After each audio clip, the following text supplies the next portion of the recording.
ಅನ್ನಭಾಗ್ಯ ಯೋಜನೆಗೆ ರಾಜ್ಯ ಸರ್ಕಾರ ಹೊಸ ಕಾನೂನನ್ನು ರೂಪಿಸಿದ್ದು, ಸಾರ್ವಜನಿಕರು ಆಕ್ರೋಶ ವ್ಯಕ್ತಪಡಿಸಿದ್ದಾರೆ.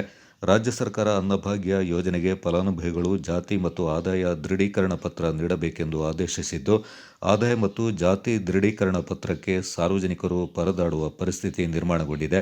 ನಾಡ ಕಚೇರಿ ಮುಂದೆ ಬೆಳಗ್ಗೆಯಿಂದ ಸಾಲುಗಟ್ಟಿ ನಿಂತು ಆದಾಯ ಮತ್ತು ಜಾತಿ ದೃಢೀಕರಣ ಪತ್ರಕ್ಕೆ ಅರ್ಜಿಯನ್ನು ಸಲ್ಲಿಸಿದರೆ ಹಲವಾರು ದಾಖಲಾತಿ ಪತ್ರಗಳನ್ನು ಸಲ್ಲಿಸುವಂತೆ ಅಧಿಕಾರಿಗಳು ಸತಾಯಿಸ್ತಾ ಇದ್ದಾರೆ ಅಂತ ಸಾರ್ವಜನಿಕರು ಆಕ್ರೋಶ ವ್ಯಕ್ತಪಡಿಸಿದರು. ಹಾಗೂ ಸಾರ್ವಜನಿಕರಿಗೆ ಯಾವುದೇ ರೀತಿಯ ಮೂಲಭೂತ ಸೌಲಭ್ಯಗಳು ಇಲ್ಲವೆಂದು ಅಸಮಾಧಾನ ವ್ಯಕ್ತಪಡಿಸಿದರು.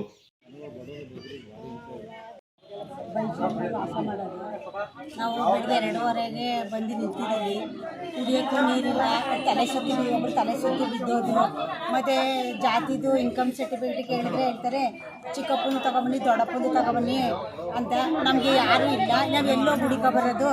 ನಮಗೀಗ ಭಾರಿ ಹಿಂಸೆ ಆಯ್ತಾ ಉಂಟು. ಈಗ ಏನಾರು ಒಂದು ಮುಕ್ತಾಯ ಮಾಡಿಕೊಡ್ಬೇಕಂತ ನಾವು ಕೇಳ್ಕೊತಾ ಇದ್ದೀವಿ. ನಮ್ಗೆ ಆಗೋದಿಲ್ಲ, ಏನು ನಿಂತಿ ಸಾಕು. 3 ದಿವಸದಿಂದ ಬಂದು ಹೋಯ್ತಾ ಇದ್ದೀವಿ.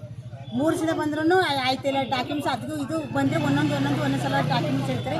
ಎಲ್ಲಿ ಹುಡುಕ ಬರೋದು? ಲಾಯರ್ ಹತ್ರಕ್ಕೂ ಹೋಗಿ ಅಂತಾರೆ, ಲಾಯರ್ ಹತ್ರಕ್ಕೂ ಹೋಗಾಯಿತು. ಸ್ಕೂಲ್ಗೆ ಹೋಗಿ ಅಂತಾರೆ, ಸ್ಕೂಲ್ಗೂ ಹೋಗಾಯಿತು. ಇನ್ನೂ ಅಲ್ಲಿ ತಗೊಬನ್ನಿ ಇದು ತಗೊಬಂದಿದ್ರೆ ನಮಗೆ ತರೋಕ್ಕಂತೂ ಸಾಧ್ಯ ಇಲ್ಲ, ಹುಡ್ಕಂತೂ ಆಗೋದೇ ಇಲ್ಲ. ಏನೇ ಮಾಡ್ತೀರೋ ಅನ್ನೋದಕ್ಕೆ ಒಂದು ನ್ಯಾಯ ಕೊಡಿ. ನಮ್ಗೆ ಆಗಲ್ಲ, ನಮಗೆ ಓಡಾಡೋಕ್ಕಂತೂ ಆಗೋದೇ ಇಲ್ಲ. ನಮಗೆ ಬೆಳಗ್ಗೆ 2:15 ಗಂಟೆ ಹಿಂದೆ ನಿಂತಿದ್ದೀವಿ. ಮೊನ್ನೆ 10 ಗಂಟೆಗೆ ಬಂದು 3 ಗಂಟೆಗೆ ಹೋಗಿದ್ದೀವಿ. ಆಚೆ ಮೊನ್ನೆ 1 ಗಂಟೆಗೆ ಹೋಗಿದ್ದೀವಿ. ಈಗ ಇನ್ನೂ ಆಗೋದಿಲ್ಲ. ಏನು ಹೇಳ್ಬೇಕು ನೀವು? ಏನು ನಮಗೆ ಸೌಕರ್ಯ ಮಾಡ್ಕೊಡಿ. ನೋಡಿ ಇಲ್ಲಿ ಎಷ್ಟು ಜನ ಬಂದು ನಿಂತವ್ರೆ ಅಂತ. ಎಲ್ಲ ಇವ್ರು ಏನು ಮಾಡೋದು?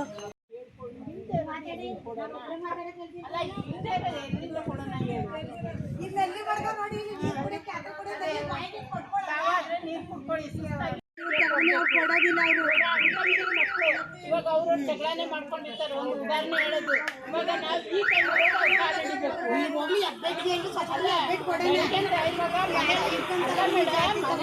ಎಷ್ಟು ಜನ ಇದ್ದಾರೆ ಅಷ್ಟು ಜನದ್ದು ಬಿಡಿಸ್ಕೊಳ್ಳಿ.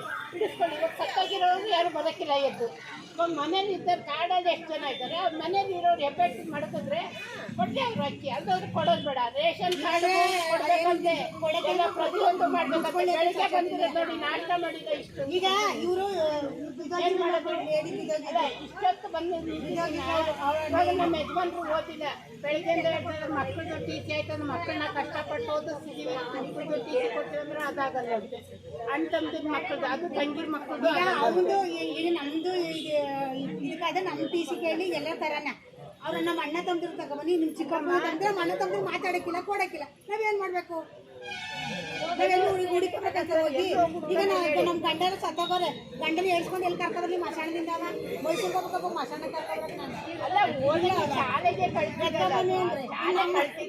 ನಾವೇನು ಮಾಡಬೇಕು? ನೀವು ಹೇಳಿದ್ರೆ ತಂದು ಕೊಡಿಯಮ್ಮ ಅಂತ ಹೇಳ್ಬೋದು. ನಮ್ಮನ್ನೇನೋ ಆ ಕಷ್ಟದಿಂದ ಓದಿಸಿಲ್ಲ, ಹೆಂಗ ಆ ಕಷ್ಟದಿಂದ ಮಾಡಿಕೊಟ್ಬಿಟ್ಟು ಇವಾಗ ಹೋಗಿ ಎಲ್ಲ ಇಟ್ಕೊಂಡು ಬನ್ನಿ ಅಂದ್ರೆ ಹಣ ಕೇಳಿ.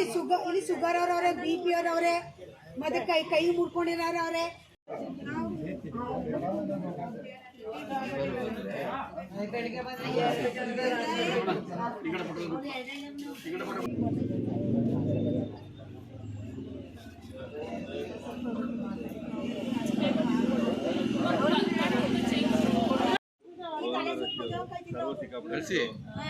ಅವ್ರದ್ದು ರಿಪೋರ್ಟ್ ತೊಳಿಬೇಕಾದ್ರೆ ಕೈ ಮುರಿದಾಗಿರೋರು, ಕಿಡ್ನಿ ಹುಷಾರಿರೋರು,